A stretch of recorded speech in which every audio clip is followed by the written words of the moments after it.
So my name is Paul Griffiths. I'm Professor of Virology at University College London, and I spend my life working with a virus called cytomegalovirus.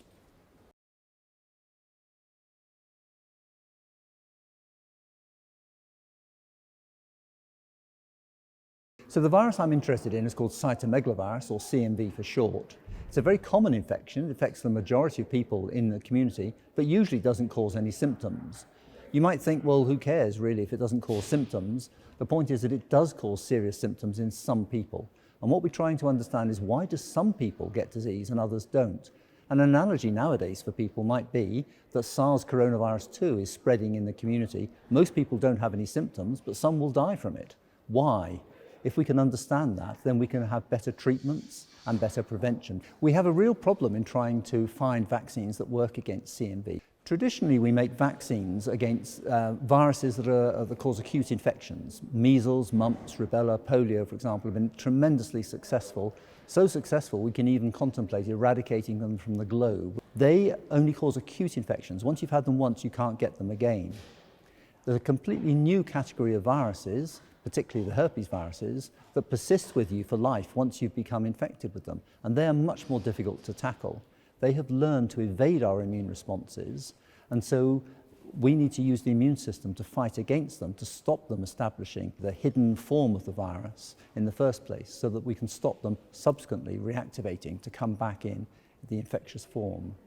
So when we set out to discover vaccines against CMV, there are two approaches we can use in two different populations. One approach is to take usually women of childbearing age, give them vaccine or placebo, and then test them 6 months, 12 months, 18 months later, and ask, by looking in their blood, who has become infected in the meantime. A second approach is to take advantage of the special case of people having solid organ transplants, when they need a kidney or a liver, for example.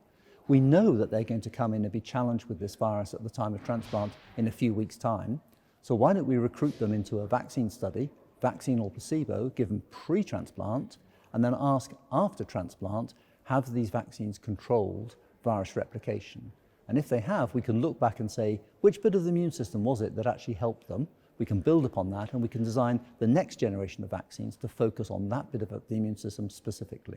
I'm very excited about the prospects of making vaccines against CMV, because we now have the molecular tools to be able to do the fine mapping that we need in order to bring this virus under control. In the past, we've been giving whole proteins derived from the virus, some of which have good bits that will provide protection for people, and some of which have decoys that send the immune system in the wrong direction.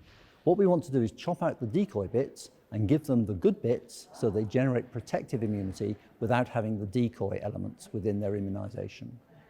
So at the moment, there are lots of issues of a scientific nature or medical nature that are being presented to the general public, and they're being asked to make quite serious decisions about how they want to handle things in the future. Currently, it's to do with SARS coronavirus 2 and COVID-19 disease, but there are many other things coming through.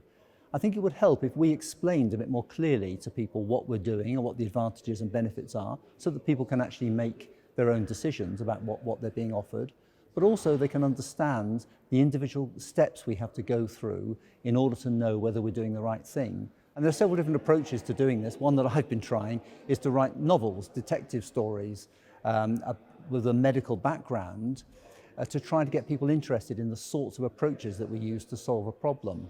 And I come from pathology, and pathology starts off with a dead body, and we don't know the reason for that death. And that's a bit like a detective story, really. We start off with a hypothesis. We believe that this might be the case. Let's set out and find, is there evidence for it being true or false?